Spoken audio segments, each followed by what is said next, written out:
Hello, great people. Welcome back to our channel. We are so excited to have you again.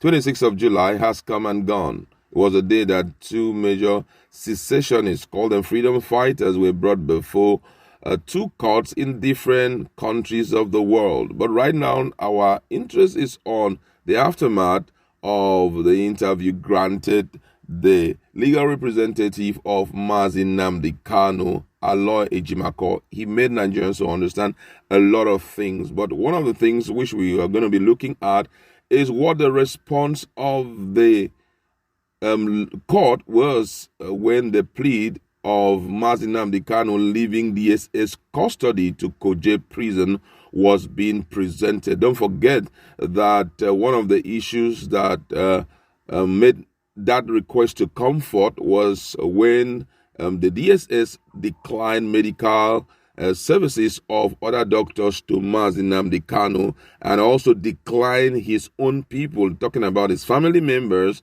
his wife and brothers and sisters, from seeing Nnamdi Kanu, and that led to the request or the plea for him to leave DSS custody to Kuje prison, which for most people they believe it's really for criminals. But then Nnamdi Kanu was comfortable to go there, but they rejected it. Let's see what was their reason why they rejected it and what's the reactions of Nigerians in that respect.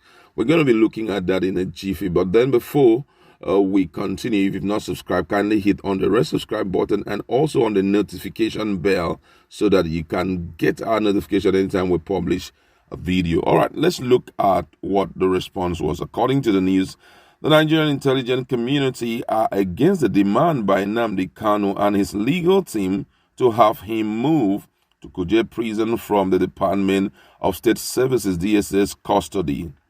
In court on Monday, his counsel Nnamdi Kanu informed the media of 3 applications, including Kanu's transfer to the correctional center. First, an expedited hearing in the case of the indigenous people of Biafra IPOB leader. The lawyer said Justice Binta Nyako explained that an approval is required from the Chief Justice of the Federal High Court to prosecute the trial due to the current vacation of judges. And secondly, Ejiofor disclosed that he complained about DSS refusal to allow lawyers to regularly meet with Nnamdi Kanu. And he declared, according to him, he said, "We told the court that the detention authority, in this case, the DSS, should give us access to our client. We have not seen him. That has been agreed, and we are going to see him soon." And the third one was, according to Aloy Ejimakor, he said, an application to get Kanu transferred to Kuje Correctional Center. The application was made on July 14, 2021. Justice Nyako rejected the plea, insisting Kanu is safe, secured, and being kept in good conditions at the DSS. However, intelligence agencies are not comfortable with the request. They believe that the motive is a jailbreak being planned by IPOB and its military wing, Eastern Security Network. An officer disclosed to PR Nigeria that a grand plan of a massive attack on the Kuje prison has been uncovered. They want him transferred to the prison so they can storm there, as they have done to many police stations and correctional centers in the southeast in the last 6 months. Nnamdi Kanu celebrated the destruction when he emphasized via his Twitter account that no soul deserves to be locked up in any Nigerian prison. Imagine him now saying that that's where he prefers. The source pointed out that prominent individuals arrested and detained at the DSS are normally given better treatment compared to police cell. The law enforcement circle asserted that IPOB/ESN members are carrying out assault on Imo prison and police headquarters with sophisticated weapons such as the general purpose gun and the likes. The separate source also disclosed on Tuesday that Kuje prison may not be able to withstand a coordinated intrusion According to the president, said, I am going to be sincere with you. The facility isn't a place for a high-profile suspect like Nnamdi Kanu, who has thousands of die-hard followers. Kuje prison is not extremely fortified, and it's actually not within Abuja. So if there's a situation, damage might have been done before reinforcement gets there. Nigerian authorities argue that foreign countries and partners agree that the carnage by IPOB and ESN, including the murder of security agent and civilian, justifies Kanu's arrest. Kanu was intercepted in Kenya and repatriated back to Nigeria on June 27, 2021, after years of the run. The outspoken freedom fighter will be arraigned at the Federal High Court, Abuja, in October. Now, the reason have been pointed out that it is fear of jailbreak, not just fear of jailbreak, but fear of die-hard members of IPOB, and that's one of the things that everyone in Nigeria give it to IPOB.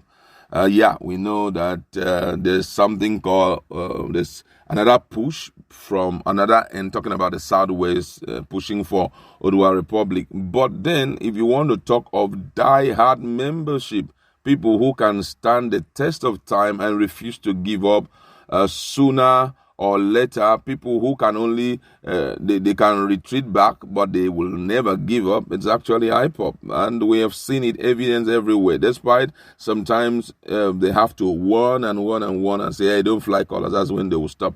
They are really, really die hard. So right now, it's not just the jailbreak they're scared of, but they are scared of the die hard followers of Nnamdi Kanu and also ESN, who at least they have proven that with their presence, Fulani headsmen cannot invade the forests in the southeastern part. They have shown that they are ready to stop them with everything they've got, So with those two strong personalities around, there is fear of taking Nnamdi Kanu to the jail to stay in Kuje prison. And you know that Kuje prison, according to the report, they don't have sophisticated, security that can stop the invasion of Eastern Security Network and die-hard IPOB members, because some don't mind dying for, Nnamdi Kanu, because for them, the realization of Biafra is the reason why they are even existing. They are pushing really, really hard. And I think apart from that too, if I want to say something about it, I think Nnamdi Kanu has convincing power so much. He will put the points very clear before you and will hit it in real hard, persistently, until you're convinced that there is need for you to stand by him. All of that has been taken into consideration, and that's why they said, hey, we can't go there. At least we know he can't convince DSS officers, he cannot convince our boss, he can't convince the DSS guys. But talk about the prisoners being around him, he may likely convince them. So they are really scared of that. That's, a huge plus to him, because of some of the secessionists that we've had around, thus far. I think he has the highest followership.